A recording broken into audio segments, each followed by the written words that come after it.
હવે દિવાળી આવી, દિવાળી પહેલા એક કાળી ચૌદસનો દિવસ આવે છે.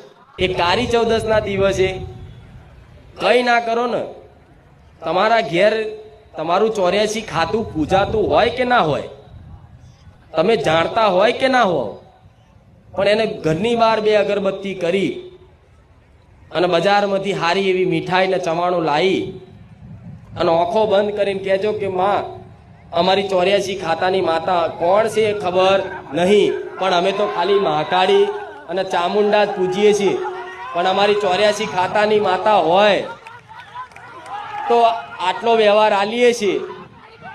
રામ જો હજુ સ્વીચ પાડી નહીં ના ચાલુ જોઈ લે, આ કરંટ છે.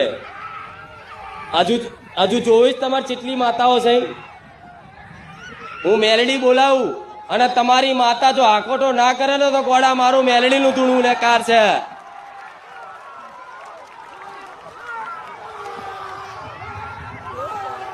જોયો બસ બસ ભલે આ બધું જોવા નહીં આયા, તમે બેહો શાંતિથી.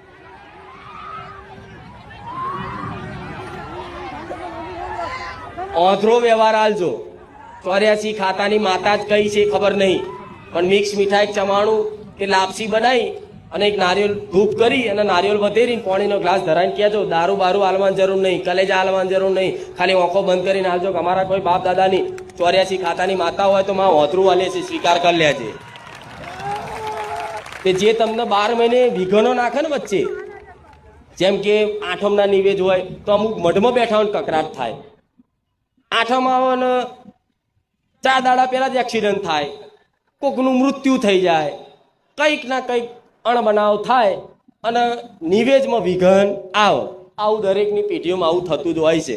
ક્યારે અમારે તો નિવેજ જ નહીં થતા. બોલો, નિવેજ કરવાનો ટાઈમ આવે ને તારે કોકનું કોક મરી જાય અને અમારે નિવેજ ના થાય, સૂતક આવે કે ખાટલો આવે કે આ તે ફલાણું ત્યાં કરું.